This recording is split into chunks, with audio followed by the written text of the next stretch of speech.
Testing, 1, 2. Go ahead. Testing. Jesus Christ. Play it back, I have to hear. No, not right now. We are on a limited time. I was like bitchy for a minute when I was like, what the fuck is this equipment in this new recording studio? But now my Turns out that's what it's like working with better equipment. Wow, we haven't recorded a podcast in so long. I don't remember what I'm doing. Like, who are you? What show am I on? All right, here we go. I fall in love just a little bit every day with someone new. I fall in love just a little bit every day with someone new. You're listening to Remodeled, the podcast, a project by Remodeled Love, whose goal is to expand the cultural narrative on healthy relationships in order to include non-monogamy, polyamory, non-partnered, asexual, open, and more. We are here to redefine family and redefine love. I fall in love just a little bit every day with someone new. I fall in love just a little bit every day with someone new.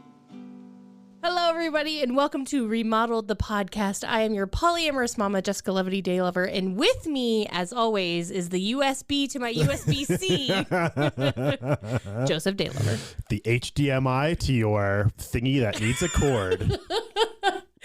We are in a brand new recording studio in our new co-work space, and we've never recorded in here before, and we just walked in and nothing was set up. Luckily, I am a brilliant audio producer with a vast background in this equipment and could figure it out, but it required Joe looking through a box of cords. I believe it was I who found the correct piece that was needed. HDMI to this thingy? Oh, and spotted, no, that looks like the right hookup. Yeah. Hey, you did it. And now we're here and we're recording and it's going to be great.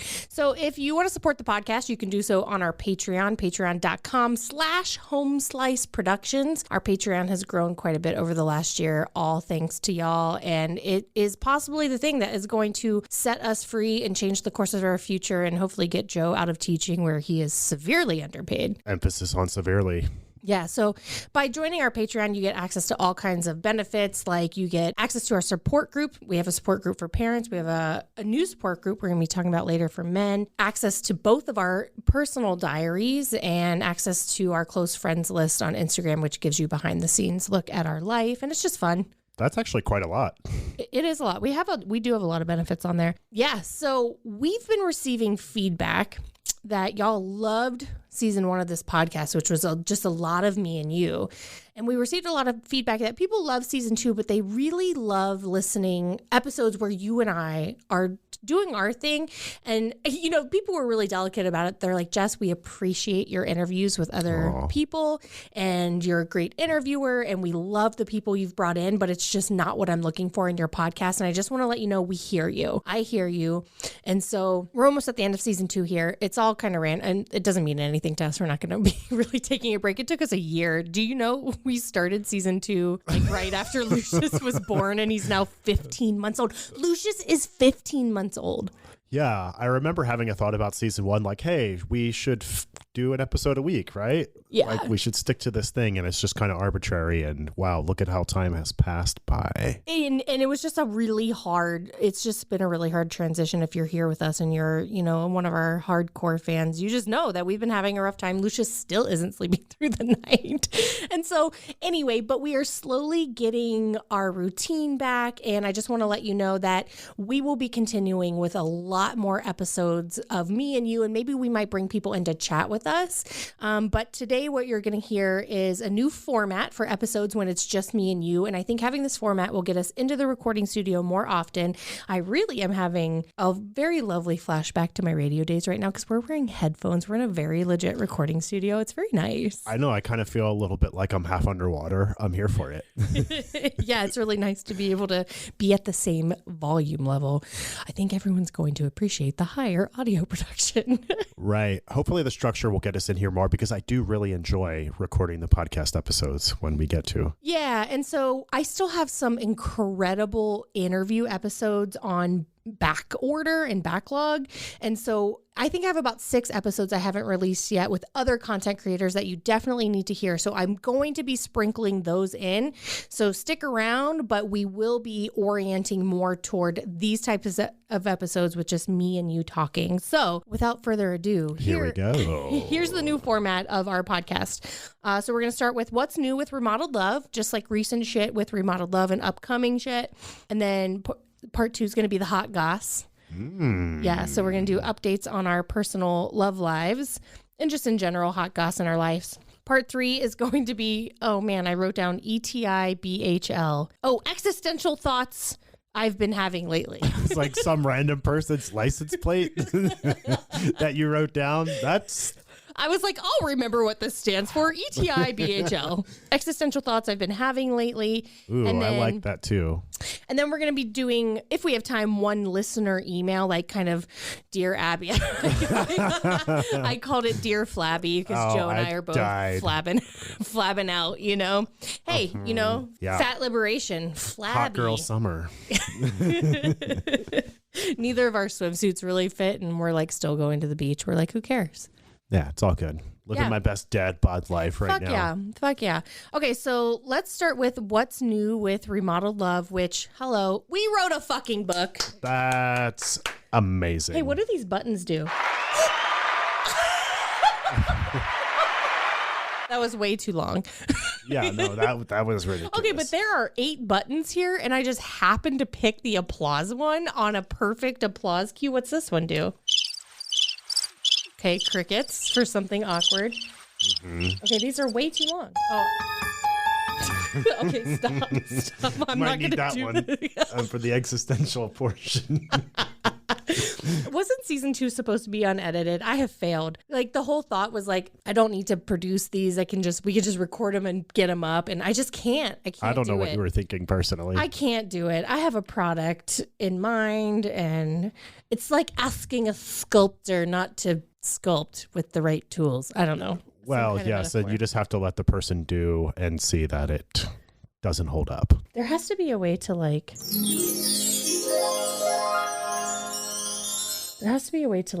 lessen that. Anyway, I will stop doing that. But I've never had one of these. Back to we wrote a book. Right. Applause. Yeah. Okay, so we wrote a fucking book. It's called Polyamory and Parenthood, Navigating Non-Monogamy as Parents of Young Children. And we specify young children because, you know, we have no experience, obviously, with the older ages. And that would seem to me a very different ballgame, too. I think it is. And so we called this volume 1 because we're hoping to write volume 2 when our kids get older. And so we talk about the 5 different types of people who we think would benefit from this book. And so number 1 is people who are considering polyamory and already have kids. Mm-hmm. People who are already polyamorous but considering having kids. Got it. Those new to polyamory and don't have kids? Oh, yeah. So exploring polyamory and don't have kids, already exploring polyamory and do have kids. And then the 5th category is people who are interested in learning about dating people who have kids, or perhaps you're already dating people who have kids and you just want to understand their life a little bit better. And the slogan, Navigating Non-Monogamy for Parents of Young Children, I mean, that is really what the book is about. Yeah, it's very straightforward. I mean, we get to be creative and fun like we always are with the writing of this book, but it's a guidebook for those in similar situations. And it's very guidey. I'm very proud because, you know, I'm all about a clever title. Like I very rarely release very subdued titles. And I don't think I've ever released. I was shocked for you. I know. I've never released a mundane title of anything, but I really was like, no, but I want to keep it simple because that is what this book is. And it's 106 pages. It's an ebook. You can download it. We also set it so that you can print it. So, and it's not going to be that expensive to print. You can even print in black and white, although the photos that we put in the book are beautiful if you wanted to print in color. We do have a print to order book coming out. So one of our followers volunteered to do that for us. So they're going to turn our book into a printed book that you can print to order. But it's not ready yet. We're also turning it into an audiobook. Obviously, people are like, are you going to make an audiobook? I'm like, who are you talking to? of course I'm going to make an audiobook, but the pressure to like have all of these products ready before we released was too much. And it was like, this book is done. It took 9 months. We call it our third baby because it was incepted right after I visited Albert, Polyman Answers, right around my birthday in November. That's when the idea came to me on the bus ride home from Sacramento. And then we started working on it and we wrote it for 9 months.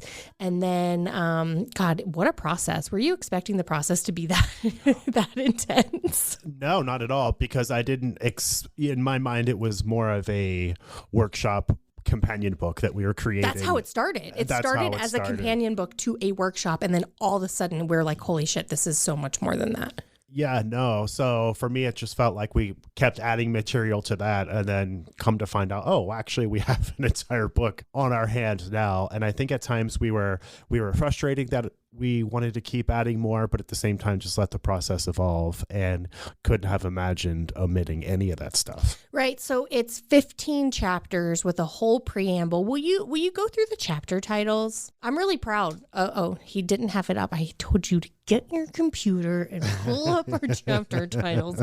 You had one job. Actually, you had two jobs. The first job was to find the cord with HDMI to the thingy. And your second job was to have our book titles up. Yes. Well, my screensaver goes on pretty quickly, so I can't be faulted for that because goal number one, have a good podcast conversation that we can record. Achieved. Okay. I'm looking at the table of contents. So there are some disclaimer chapters, I guess we could call them, before we get to the things that are actually called chapters. We have some disclaimers about where we're coming from, the various privileges that we carry, and just in general our perspective as anti-capitalists and how this shows up in the book. And we've talked about the different people who would benefit. Yeah, and actually back to the disclaimer thing. I mean, we put this disclaimer at the beginning of the book, obviously for a very good reason. And you listen to this podcast, we're always having people do, privilege checks and things like that when they come on for, to interview with us. And because it's what use is our wisdom to anybody if you are not understanding the lens with which we are bringing it to you. And so we need people reading this book to understand that we are coming from a very privileged point of view and that our experience of polyamory is not going to be applicable to everyone, especially, BIPOC folks and folks with access to less resources and single parents. And people did ask, will this book be relevant to single parents? And we initially said, I don't know. But actually one of my colleagues, Kathy Ray over there in England, she just read it and she went into it saying, I didn't expect the book to be very relevant to me as a single poly person, but it was actually much more relevant than we thought it would be and that she thought it would be. And so I just want to go over the disclaimer real quick. The very last paragraph, most importantly, we want to always remind you, this is a quote from our book, quote, most importantly, we always want to remind you that our wisdom is rooted in a mononormative perspective. Learning to be a polyamorous parent isn't radical, yet it seems that way due to its departure from the dominant culture. Our work here in this book narrowly focuses on those privileged enough to learn such lessons as we have. And with this, we encourage taking a critical lens towards mainstream polyamorous perspectives, including our own. Spoken like a true liberal arts major. Totally. So we're encouraging people to be very critical of our book and basically take what resonates, translate, like if there's something that sort of resonates but it doesn't apply to you, but your brain can kind of translate it to apply to you, then go ahead and do that and then leave the rest. But stay critical because our experience of polyamory is still very mononormative. And I know this is a very intellectual concept, but it's so important that people start to understand this. And it's something I explained to you as we were writing this disclaimer. And I'd love for you to sort of unpack you realizing what I was talking about. Just the idea that it seems radical to be moving from a monogamous relationship to a polyamorous one. And that's sort of the main narrative that finds a lot of the talk about polyamory in these spaces is, things about jealousy and things about, like overcoming a lot of those insecurities that happen for some partners when they open up their relationship. And it's important to acknowledge because we over here, us Westerners, are thinking it's radical because we've been so used to the sort of Christian patriarchy that pushes monogamy. And so it seems very radical in that sense. But when we do that, we're not acknowledging other cultures who have been around, who have been existing this whole time, saying, hey, we've been doing it this way. Yeah. That's just your own Western shit that you're unlearning. Like, this is all completely normal to us. And so, you know, when you present it as radical, like, you're effectively like shutting us out. Totally. And also we are viewing polyamory. We're doing polyamory from a mononormative consciousness. So we're like, hey, look, we're polyamorous now. But really what you have to consider is that for most white Americans, we're doing polyamory, but we're really doing it in a really mononormative way. And so to not forget, like, our consciousness is still very rooted in mononormativity. And so I think that's a super important concept. And I really recommend following Anti-Mononormative. That is their name on TikTok and Instagram. And they are an indigenous polyamorous content creator. They are brilliant. They're just entered a PhD program where they're going to be talking about all this stuff. And as far as dismantling your mononormativity, that's who you need to be following to understand these concepts. And it's interesting, like, once you see it that way, you can't unsee it. Yeah, totally. It's really bizarre. But I want to share, what are some of your favorite chapters? Actually, I am really proud of that first chapter where we tell our story. And this is something we've told over this podcast before. It's something we've shared in various pieces of content, but I had fun writing it, and it was kind of interesting to trace our polyamorous journey from start to now, and the different things we used to have in place, and what our polyamorous expression has evolved to. Yeah, we've been polyamorous for almost a decade. Isn't that wild? Yeah, and so making it clear to people at the beginning, this is where we're coming from as a polyamorous couple. This is where we've arrived and are continuing to learn and grow.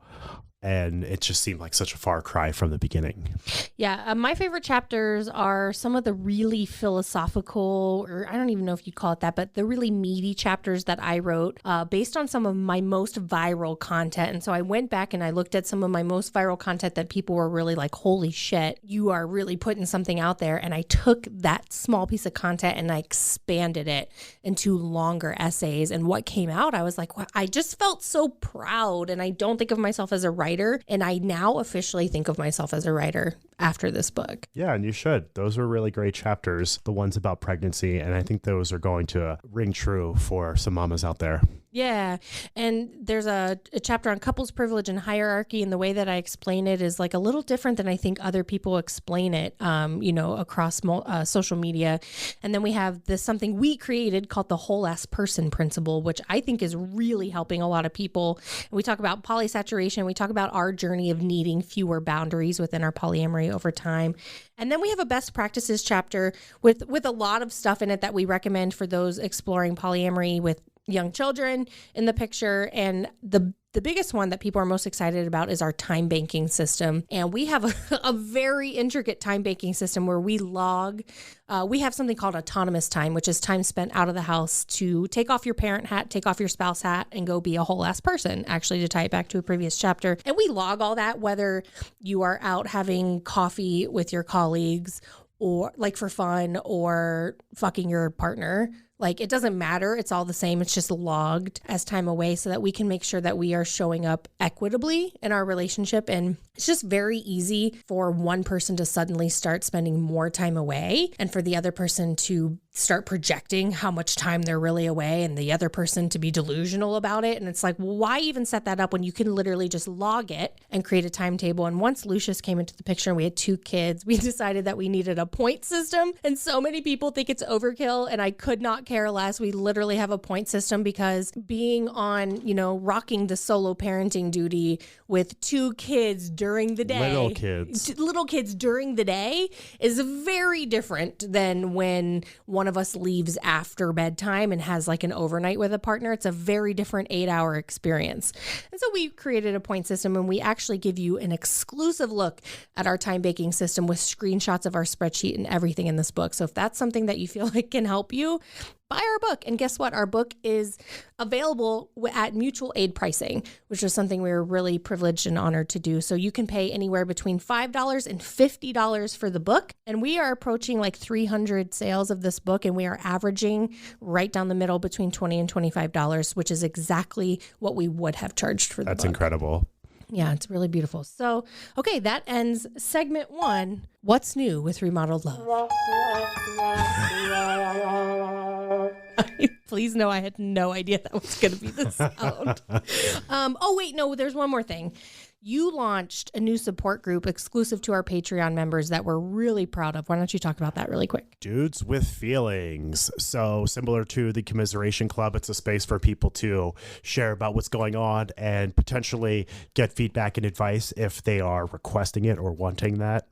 And we had a really awesome first meeting with 8 members, I recall, showed up. And that was just everyone showed up in a really productive and helpful and mindful manner. And I was just really blown away with, how smoothly everything flowed. Well, you sort of glossed over that. You're like, it's a place for people to talk about what they're going through. No, it is a place for dudes to talk about their feelings. Yeah, no, I know that I kind of underplay that a little bit there in trying to be brief. But yes, that is the emphasis on the fact that this is something that we don't do enough of, and that we're consciously creating this group in order to do that very thing. Yeah, and it's open to all people who identify as men. It is a trans affirming, queer affirming space. Yeah. So. And it's something that I am really honored to kind of facilitate and be a part of. Yes. And of course, we are fully aware it is being led by, a cis het white man,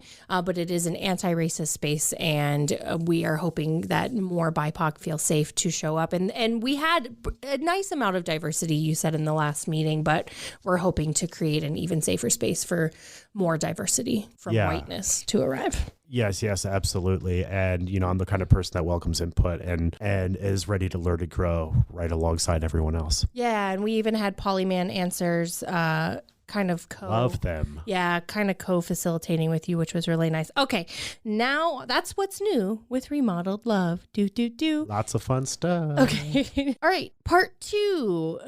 Hot Goss. Time for the Hot Goss. I feel like I feel like we need a section on what's going on in our love lives, which will force us to confront that nothing's going on in our love lives. Well, that's slightly not correct to say nothing, but yes, when we look at the polyamorous tropes of, going on dating multiple people all the time continuously, that's certainly not us. No. Okay. And I don't really remember where we left off, but just to kind of, if you're on the close friend, if you're on our Patreon, then you're on the close friends list, then you know where I'm at with my love life. So I think where I left off, I was dating this guy that I'd met on Tinder actually back in December. And I had asked him to be my boyfriend on a trip to Oregon, I think in January. And of course, the 3-month curse came and we had a really lovely breakup. It just became just apparent that I had emotional needs that were just not really his jam. His Venus is an air sign and my Venus is a water sign. So really that sums it up. I trust that it does. Well, because our Venus, where our Venus placement is, talks about how we show up in relationships and love in this lifetime. And, if your Venus is an air sign, you're fucking floating around out in the ethers, right?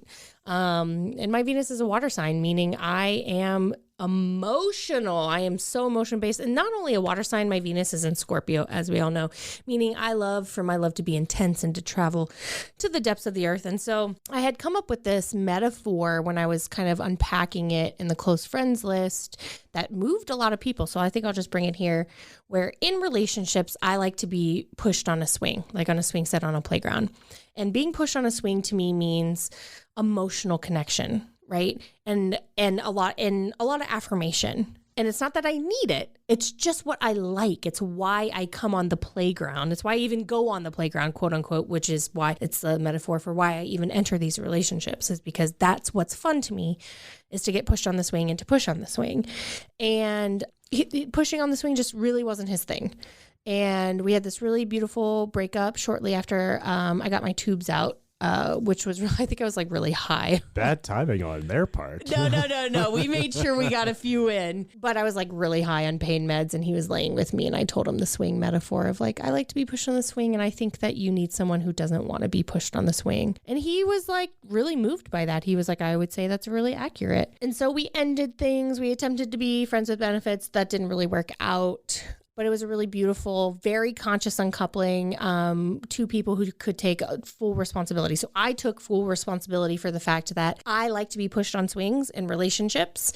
And it's my job to recognize I'm not being pushed on the swing, to make the request to be pushed on the swing, and to then draw the boundary and walk away when it was clear I wasn't being pushed on the swing. So I never entered victim mode. I never made him feel like he was a bad partner or a bad boyfriend or a bad lover. It was me totally saying, it is time for me to stand up and say, I want a relationship where I'm being pushed on the swing freely and by somebody who really enjoys it. You know, you shouldn't have to like phone it in. And he was really moved by that. And so it was a very conscious uncoupling. And then we didn't really see each other for like 7 weeks. And then I am uncovering a lot of childhood trauma right now in the form of realizing that my entire childhood was, though very privileged, and there was a lot of love, there was also a lot of...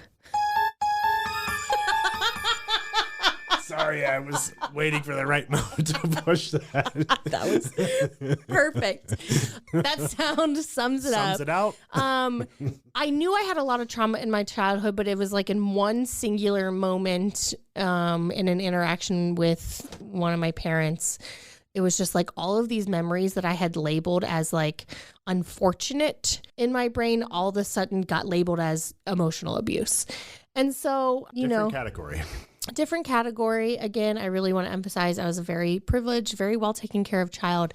I do believe that my parents' emotional abuse and emotional neglect is all the result of their own emotional abuse and emotional neglect, compassion, empathy, love, blah, blah, blah.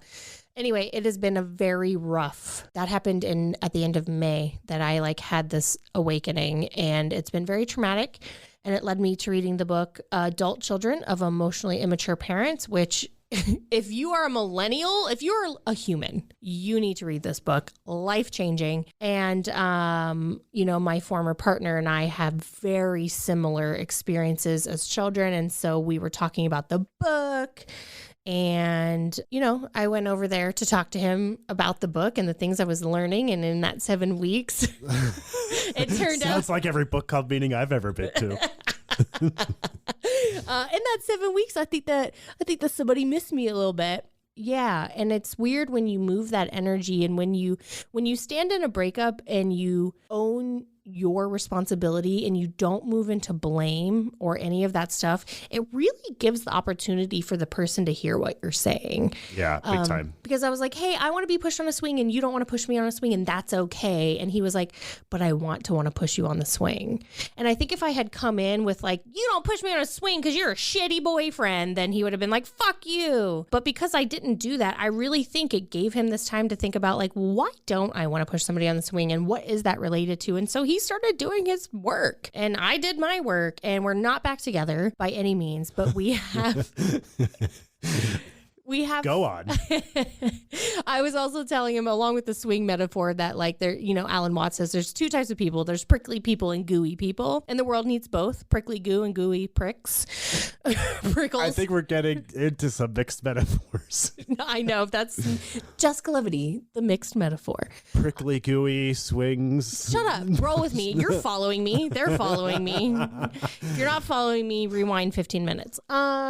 So... And same thing where I was like, in relationships, I'm very gooey. And he's same thing. And he's like, and I'm prickles, but I want to be gooier.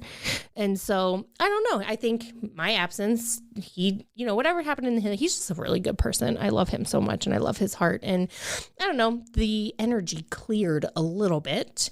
And so we are now reconnected, not back together, because I think there's a very specific category of relationship that, you know how I talk about riding the edge? Like in polyamory, you really have to learn to find what I would call the karma, and that doesn't have to be spiritual to you. It's just a concept of like what is the karma? The dharma is actually probably the better word. What is the dharma, the destiny of this relationship? And as much as I like him and I wish that we were more of an entree, I think that our Dharma is more side dishy. And I think I tried to make it more of an entree in what we now call season 1 of us. But I really think that we're more of an entree.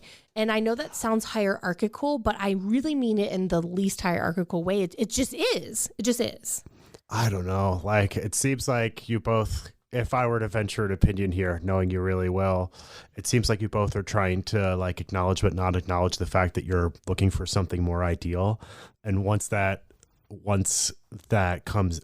you find that, you'll vastly have less time for this relationship. So Joe's theory is that when me and this partner of mine, lover of mine, each find something that is much more resonant for what each of us are looking for, that we will just like not have time for the other person and we'll actually be very less interested in each other because like, which I'm saying isn't bad necessarily. You know, I really am open to you being right. I really am. I can see it. And I've talked about it with him. Like I told him that you think this and he's like, yeah. And we are both kind of like, yeah, I could see it. But then recently, like every time we hang out, we do more and more and more emotional work. And I think in a world where both he and I continue to do this healing work to figure out why we are so afraid of emotional connection, because I crave it, but I'm deeply afraid of it, which is why I manifest partners who are also deeply afraid of it. I think that we will stay in resonance. Like we're fucking, I'm all about these metaphors. Like we're a chord. We're not the same key or we're not the same note, but we're a chord. Like we're 2 notes in it. We're a harmony. I think we're in a different concerto at this point. Like, I don't know what movement we are in. Whatever. I can see it. I'm giving you a hard time, but I'm just reminding of what I feel like is really important is that there's an emotional connection here that is present that you're both not able to acknowledge the depths of. And it's going to be hard, particularly harder for one of you when the other meets the more resonant partner. And my theory is that when I meet a more resonant partner, his side dishness will click more into a very comfortable place because I will stop wanting things from him that is just not in our dharma for him to give me. So I really want a partner who wants to be at our house and wants to play with our kids and wants to play house with me when you're out of town and like wants to make us dinner and wants to go on trips. Like I really, really want a partner who wants to do that. And it's just not who he is, or it's not who we are. It's not in our dharma to be those things, thus the side dish versus the entree. And I think in a world where I have somebody who does meet that for me, then I will very much enjoy I'll very much enjoy what we are, which is this very yummy side dish with very low stakes and very low expectation. But I can absolutely see you being right where it goes the other way, where I have this entree and then I'm like, why am I like, this doesn't work for me? But I don't know, because it could make it work more. It could actually be, you could be totally wrong. It could make it work more. I hope the best for both of you in this situation. But I love his heart. Regardless, I love his heart. We are also growing sexually together, and I really love the sex that we're having. And good. I think that, yeah, he's a good dude. I just know where both of you are at individually. Oh, I'm excited for your update. That's my update. He's out of town. I was out of town producing at a music festival for like almost 2 weeks. And then as soon as I got back, he left to go home for over 2 weeks. And so we're kind of just in whatever right now. And so who the fuck knows? I have a lot of like, I feel like I want to guard my heart a little bit. Like I do feel like he could find somebody, his entree, and that him finding his entree could just leave me in the dust. I really do feel like you could be right. And it makes me want to guard my heart and just end it now. But at our last conversation, he started the conversation saying he feels like that's going to happen. Like he agreed with you that if he meets his entree, somebody who vibes more with him, somebody who wants to go fishing and run marathons with him, like that he's just not going to have bandwidth for me, and that made me want to guard my heart. But then we had a really intense conversation and worked through a lot of stuff. And by the end of that conversation, he was on the complete opposite end and was like, how do I do the work to make sure that I keep you as one of my partners? And I was like, I need affirmation and regularly scheduled time. That's it. So that's where we left off. That was actually some hot goss. I was not expecting that. Like hot goss. Oh, meaning it was drawn out. Sorry. I was giving you a hard time. I don't get it. Shut up. Okay. What's your hot goss? What update on your love life? I think this is where you hit the crickets button. Oh, damn it. That's not Hey, that. the Twilight Zone works too. Oh, wait, there's crickets. Not much going on. I mean, I've been frustrated. I think I might have shared this on different posts that we've done, but the apps have been kind of frustrating lately. Haven't really had too many good matches. Don't really have much energy to pursue or put in a lot of effort right now. So not really too much dating, not any dating at all, really, locally in town. And so yeah, pretty much crickets. And I guess like I'm half fine with that, but of course that's also like frustrating and upsetting too. Okay, so we are about halfway through the episode. We need to take a break to plug some promotions. And also I have a peer support call. Don't forget, I do peer support for the polyam community. So I'm going to go take this peer support call. And when we come back, we're going to hear Joe's hot goss. Then we're going to get into existential thoughts I've been having lately. And then we're going to read a listener email. We'll be right back.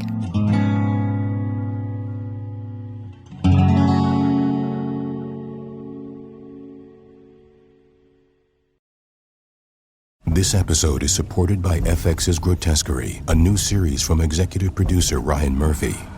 Heinous crimes unsettle a small community, and the local detective feels these atrocities are eerily personal, as if someone or something is taunting her. Starring Niecy Nash Betts, Courtney B. Vance, Leslie Manville, and Travis Kelce.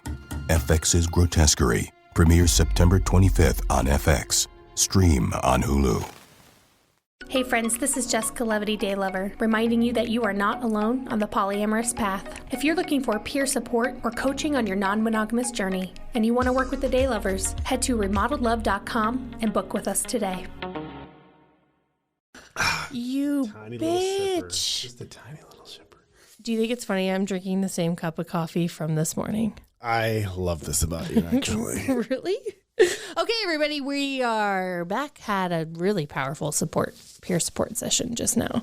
Such an honor to be able to show up for people in this way and to have the relevant skills. Can I just say that it's amazing how you show up in that space and just how quickly you've taken to that. Oh, thank you. I am a trained coach. Right. But this is a whole different animal, shepherding folks through these kinds of things. And so, yeah, sometimes, I think if anything, the most important skill you can have. And I just did an interview with Shrimp Teeth about this very same thing. And it's a great interview. I love them. I love them too. And I was like, I have to put out a couple episodes of just me and you because that's what the people want. But I am very excited for that episode because I talk about the most important thing that a coach, because it's such a made up industry, the most important thing a coach can have is the ability to recognize when they're out of their scope. And I have that. I have a very wide scope, but I'm also able to recognize this is out of my scope. And here's who I think you need to talk to, or the type of person that you need to talk to, or at least I'm going to end talking to you about this thing because it's out of my scope. Anyway, we're back to the hot goss. Joe was going to give us the hot goss of his current love life. Yeah, I have some fun updates, actually. So the last time we checked in here, I visited Lore in LA. That was the first time I had gone down there to kick it in their space with their polycule with whom they live. And so it was kind of a big deal. Things went amazingly well. They do a burlesque show in their backyard once every month, themed. This month's theme was a sex worker type show. They did a scene reenacting from Pretty Woman, and of course, naturally, I stepped in as Richard Gere. So that was a lot of fun. I also did a little piano bit, got to play some ragtime, which I love to sneak that in any way that I can. Joe came home like, oh, I can't believe I have to go visit my other partner during a time where they're having a burlesque show with their hot friends. Yeah, so there's half naked women running through the house, throughout the day. And of course, fun after party times. They've turned it into a social club, and so are just doing amazing work down there in the queer theater scene. And it was just so cool to be a part of all that. And to naturally step right in was an absolute blast. And that dynamic is just amazing and continues to be like kind of a barometer for me. Like when I'm out there struggling in the dating world, I'm like, oh, Laura would never say or do anything like that. It kind of brings me back into perspective because they're really amazing and awesome, and looking to kind of making a regular, maybe quarterly visit type thing, because traveling is pretty tough for them. So, and LA is not far from here. So that would be just really awesome and super grounding. So that update is fun and amazing and great. I'm talking to a few folks, but otherwise I alluded to the crickets. There's not much else going on. Right on cue, babe. Thanks. The description for this episode is going to be the day lovers get access to a soundboard. So just had, in summary, just some random and weird interactions on the dating apps, and that thing of like the people that you don't want to talk to, the people that want to talk to you, and then vice versa. Well, that's too real. Or it's just compatibility is really hard to find, and sometimes that can ring a little absurd in the online dating world. But I think I also sort of summarized that I'm like half okay with it, but also half like, of course, frustrated and wish that finding local partners weren't such a challenge. Can I just say you look really hot in that shirt? I'm like recording this for Instagram and TikTok right now, and like you just look muscly and hot. Thank you for sensing my need for affirmation. The best. No, I'm wishing for you a local partner that wants to bounce on your dick often. Bring it my way, I think we should just change my dating app profile to that. Done. Yep. But I remain hopeful, positive, and one thing that I have to remember too, which I feel like is a really important lesson, is I always remind myself of all the really awesome relationships that I do currently have, those that are sexual but also the platonic ones as well. Lots of amazing friends and a really cool and expanding poly circle here within Reno too, so lots to celebrate and feel good about as well. Yeah. Well, and I think one of the reasons that me and this other lover that I have, continue to stay connected is because it is really nice to have and a sexual I am so happy for the both of you. Yeah. You know what I'm saying? Like, I feel you. So I know that it plays a really awesome role in your life, and I'm happy for both of you. Yeah. He lives 6 blocks away. So a couple nights a week, I'll get through bedtime around 8:30. Finally the 4-year-old will pass out and I can sneak out of his room. And then I'm like, all right, I'm going to, his house. And you're like, all right, babe, will you be home in time to watch our show? That's really the question. Yeah, that's ultimately what are we back in time for? I've recently figured out the genre of show. I've put this to words. The genre of show that is just our bread and butter. Because we talk about like Law and Order, and there's these other random shows that might not make sense, but here's the genre. Okay. We are so here for a troubled professional with a checkered past on the brink of emotional estrangement from his family is now taking on the biggest case of their career. So lawyer specific. Maybe lawyer. We like court but some dramas. kind of, I don't know, they could be a politician maybe, or some kind of, I don't know, person out there like doing things. Yeah, it's always solving a mystery. Right. Yeah, something like profound and important. And so we just finished Lincoln Lawyer on Netflix, the series, not the movie, and we really liked it, even though it was like kind of annoying. Totally. So if you have any recommendations for shows like that that are tropey along those tropes. Yes, totally. Okay, so now it is time for section 3. Damn it. It is now time for part 3. Existential thoughts I've been having lately. Ooh, this might be my most excited for section. Okay, so yesterday I read, some fact, and I didn't fact check it, but it feels right to me that by 2040, which sounds so futuristic, but is less than 20 years away, private corporations will own 50% of all available real estate in the country, forcing our entire generation to be renters for the rest of our lives. Yeah, unfortunately, that does sound believable.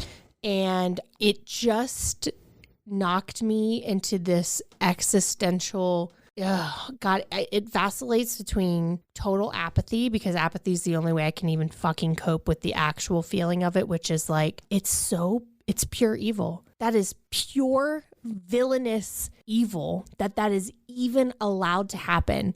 And if you are a person who is buying into some hedge fund, who is participating in this villainy, fuck you, get off our podcast. Quite pointedly. And like, here's the thing, all landlords are bad, right? And then people are like, well, I'm just trying to like make a living for my family, and we own our house, and I own one rental house that I Airbnb. Look, we're not talking about you. We're not talking about you. And also recognize that it's problematic. Continue to do it. I support you in doing it, but do it while, like, I drink Coke. Coke is an evil company. I'm not going to sit here and justify, well, technically, blah, blah, blah, 1 Coke a day. No, I'm going to drink a Coke. I'm going to say it's problematic that I do this, but I'm going to continue to do it while knowing that it's problematic. Just fucking own it. So if you are participating in this fuckery by, owning some property that you then Airbnb or whatever, charge renters, just do it knowing that you're part of a problem. But, understand you're trying to survive. I get it. I'm not talking about you.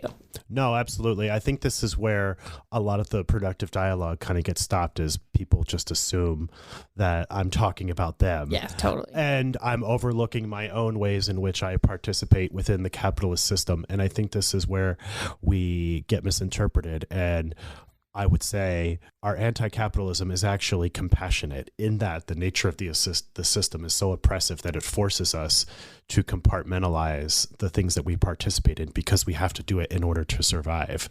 And we recognize that other people also are doing the same things. There are just those with greater responsibility who are doing that at a greater level of harm to more people. So when we're talking about those people, we're not talking about your average person who rents a house so that they can have a retirement and a shot at a somewhat decent lifestyle where they don't have to work. Like, that's a very reasonable thing that everyone, like, you're not a bougie ass person for wanting that. You know what I mean? Like, that is a very reasonable thing that you should have access to. And so, but if you are participating, if you are investing in a hedge fund that is buying up property to force people to rent forever so that you can be fucking rich, fuck you. Yeah. Anyway, it just sent me down this existential rabbit hole of like, what is the point? What is the fucking point? I think it's so interesting that capitalism will bring its own demise, because it's like, hey, this is genius. And it is genius. If you are a computer and profit is your only goal, it does make sense that you would just buy all of the property and force people to pay you rent forever. I understand the logic behind it. But the fact that people are doing that with absolutely no forethought of like the effect, forget the moral, ethical problem of it, the effect that is going to have. It, like, how am I supposed to buy things? Don't you want me buying things? How am I supposed to buy things if all of my money is going to inflated food, gas, and rent forever? I'm not going to be able to buy your shit. They're going to be like, wow, the economy's down. Millennials aren't buying anything. Well, because you made me not able to buy anything. Like, anyway, that's my existential thought I've been having lately. Yeah, the totality of the fuckery of the system. Yeah. Oh, the totality of the fuckery of the system. See, this is why you're my person. Yeah, it's hard to escape. I mean, so I living where we live and seeing what we see, it is unfortunate. Did you have an existential thought you've been having lately? Reflections on all of the, horrific things that have happened lately, and, just imagining what that must have been like. I'm hesitating even talking about it because it just feels so weird, or I don't even know. But the kid who saw both of their parents murdered at the Chicago shooting, like, how you like just get stuck on certain details. Yeah, absolutely. Of stories, and they stick out. That one obviously stuck out for you. Just like existentially keep going back to like this kid's experience of the human Doesn't know school shootings are a thing. Doesn't know, He's or like doesn't 2, know that right? shootings are a thing, or that you could just get killed like that. Yeah. God, we probably should have trigger warning to that. Yeah, no, that's why I mean, like, I don't even know the right way to kind of talk about this or answer the question, honestly, but my mind gets stuck on things like that. And Like that's his story now. From now on, that is his story. yeah, no, that is his story. And, other parents like rescuing the kid and just, anyway. Yeah. Ugh, I can't. Okay. Well, back to polyamory. Back to the important things in life, clearly.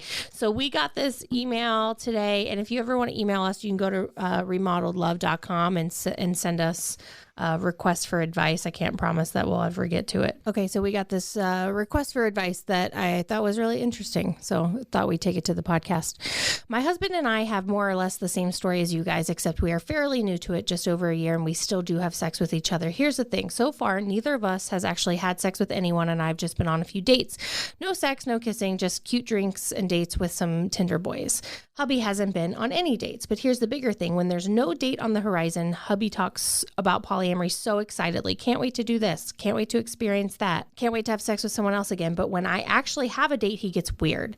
His mood is off. He passes snarky comments, rude jokes, and ruins my mood completely before I even have gone on the date, which means I get super scared to be open or free on my date because he has said shit to me all day. Look at you, married woman, going on a date with another man. You signed a contract. It was supposed to be forever, etc. I just got back from a date, and just now I was telling him how this guy's wife left him for another man and just left him with a kid. And he goes, you're going to do the same thing, nah? I feel he's being emotionally manipulative, and it's not fair. We have an agreement in place. What should I do? I have a million thoughts. Do you want me to go first? Do you want to go first? You go first.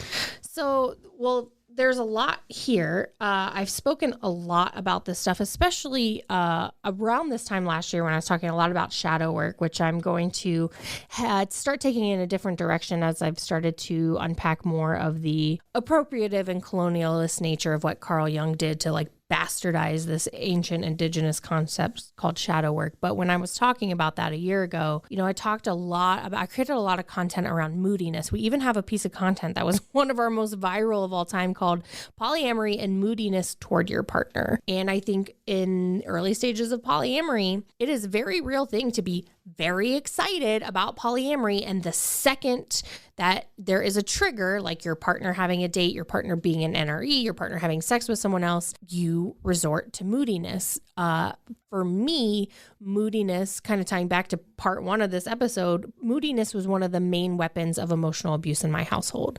So moodiness is a huge trigger for me.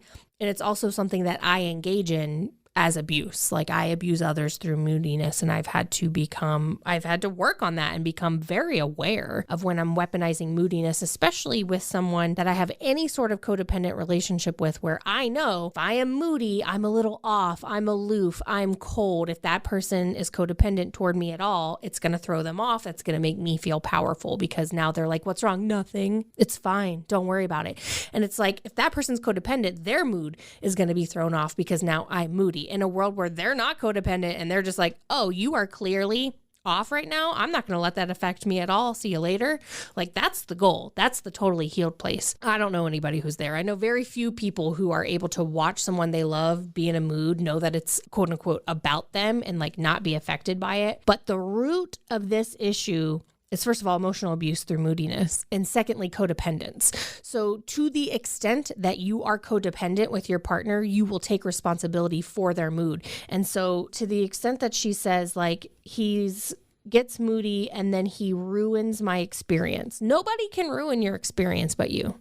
Nobody can kill your buzz but you. Somebody can be a buzzkill, but nobody can kill your buzz but you. So to the extent that this person's moody, abusive behavior is affecting you is really how much you're letting it and how codependent you are and how much responsibility you're taking for them. That said, this is emotional abuse, and it makes sense that it would affect you. Yeah, 100% that's going to affect you. And somehow this has to be addressed and discussed, and the root of the issue gotten at, what's underlying that emotional abuse and what needs not being met on the other person's part that gives them the need to make snarky comments and try to be a buzzkill.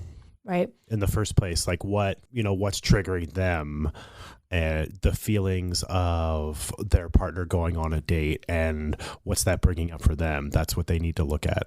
Yeah. So could you speak to that a little bit from your point of view as a man of when you would be triggered in polyamory, the things that you would do? Like, so one option is to get really fucking bitchy and moody and take it out on your partner and try to gain a little bit of a hit of power by killing their experience and buzz killing it. Or early on, I mean, we went through this where I was excited and going on dates and you were a dick about it. And I don't love that verbiage. why own it? But that characterizes me that way. But that's what happened is you were not awesome. You engaged in a lot of these behaviors. Yes, no, I do.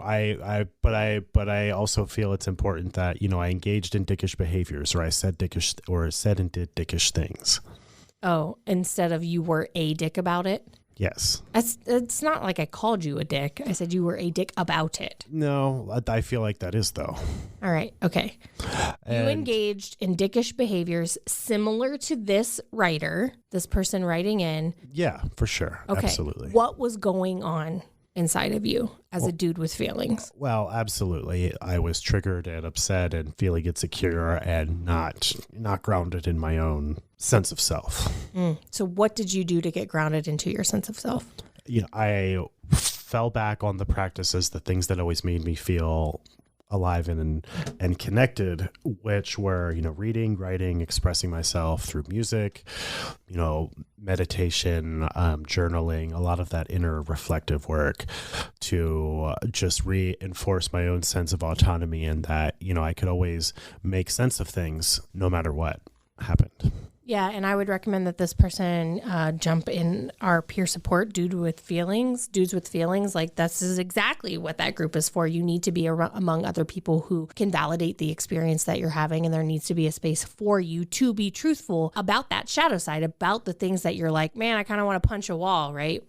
You need a space to be able to admit that while also recognizing that that's super toxic male behavior. At the same time, I would encourage if I were on a peer support call with this person, I would be very much orienting them toward their role in this, which is to have boundaries. And so if your partner is saying shitty things when you have a date coming up and it's having an effect on you, the first thing I would recommend is owning the fact that, hey, you saying shitty things is kind of ruining my time. That's not your responsibility. That's my fault that I'm letting it ruin my time.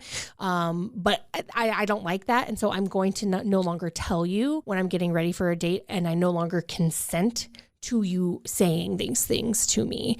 And if you continue to say these things to me, I am going to remove myself from your presence so that you can no longer say these things to me. And if that person over time disrespected that boundary, we have a different problem at hand. Like, that's a red flag. It's really on this person to get to a place where they can recognize this is unloving behavior and I will not tolerate it. So here's my boundary. If you are in a mood because you are triggered because I'm going on a date, I honor your path and I encourage you to get support in it. It would definitely be a problem for me if that person refused to get support in it. I don't like that. I do not like partners who refuse to get help when they are struggling. That is a deal breaker for me. It's especially a problem in men. I have found that they're just like, no, I'm just going to continue to suffer. It's fine. And I have to pull myself out of this. Like, I have to figure out how to do it myself without getting help, because in one world, yes, this person could just go on being moody forever. And if he respected the boundary, then you could last like that forever. But I'd be like, no, but I also want a partner who's going to eventually be happy for me going on dates. And the other problem, or the other thing I would say is I would recommend being able to acknowledge, like, this is emotional abuse and I'm not okay with it. And if that's too triggering of a phrase, just something like, this is unloving behavior. And I don't want my polyamory to look like this, because that person could be like, well, I was just joking, blah, blah, blah. And I would just be like, that's fine. My request is that our polyamory doesn't look like this. I don't like it when you tease me. I don't like it when you joke about, you make quote unquote jokes, basically making fun of me for going on these dates or shitting on me for going on these dates. So I don't want my polyamory to look like that. So I'm requesting that you no longer engage in that behavior with me. And if my partner could not admit that that this was problematic behavior, that would also be a red flag or deal breaker for me. It's troubling because like we do shitty things to each other when we're triggered, unconscious, disembodied, and very quickly the other one will be like, hey, that was shitty. And we will be like, yep, totally. Like that's our relationship. Just the other day, you're like, hey, you are really moody right now. And I was being really bitchy to our kids. And I was like, you're right. I'm sorry. And so what I'm saying is it would be a problem for me if I was like, hey, that's not okay with me, the way you're making fun of me for going on these dates. And if that person was like, oh, I think it's fine, and couldn't acknowledge that what they were doing was fucked up, I can't do it. Yeah, no, that boundary has to nip it in the bud. Yeah. In order to move forward in the way that's going to be comfortable for both of you guys. It takes a lot of tools, but in my mind, the perfect solution to the situation is that the wife would be able to say, hey, what you're doing is unloving behavior. I don't want my polyamory to look like this, and I'm not okay with this. So I request that you no longer do it around me. And the husband would say, you know what? You're right. This is really fucked up behavior. It's coming from my triggers. I don't feel myself being able to just like get over that. But I will remove myself from your presence and go be moody somewhere else. I'm not going to stop being moody because I can't just do that, but I will remove it from your presence. I'll quit throwing it at you, and I will find someone to help me eventually heal this. That would be an ideal scenario. Yeah. And it's just very obvious to me that like that's what it is, but it requires everyone looking at their egos. Yeah. And people don't like to do that. You know, I think that's all really sound advice though. Thank you. Yeah, because those things could be overlooked as really not important, but they actually do have an impact, and they're just indicative of something else that's unresolved. Totally. And like, it's really easy to lie to yourself and to be like, I'm just joking. Oh, we can't blah, blah, blah. But if you are really fucking honest with yourself, you have to admit that I am saying things to you to ruin your time. And because it makes me feel powerful for a split second, if I can get you to enjoy your date less or to kill your mood before you go on it, I'm going to get a hit of power for like a split second, like a drug that is going to numb this feeling that I'm having. Yeah. Yeah. No, it's actually really pointing to the fact that they're triggered on their polyamorous journey at this early stage of the reality of what it's like, because it's one thing to talk about it, it's another to, you know, be experiencing real time, you're on your own while your partner is out on a date. Right. And this person says like, I feel like his behavior is manipulative, and I feel like I want to live in a world where we can be like, hey, what you're doing feels manipulative. And that person can go, you know what? That is what I'm doing. I am being very manipulative right now. I am hoping that my words affect you in a way that have an outcome that I am trying to get to happen. Yeah. No, it's clearly a power move. Yeah. And so may we all live in a world where we can admit our own fuckery. All right. We want to say thank you for listening to this podcast. Thank you for your feedback, letting us know that you really prefer episodes where it's Joe and I sitting down. That was juicy. Yeah, because this was really fun. It's really been nice to be back in the studio with you, and we'll get a lot more episodes out before you head back to school. Support us on the Patreon. Join patreon.com/homeslice productions. Go to remodeledlove.com. Buy our book. Buy our new book. Buy it for a friend. Buy it for yourself. Follow us on social media, Instagram, Twitter at Remodeled Love, TikTok at Homeslice Productions. Share our media with your friends. And of course, share this podcast with everyone you know. That's all we ask. Just all of it. All the time. Thank you so much. In love just a little bit every day with someone new. I fall in love just a little bit every day with someone new.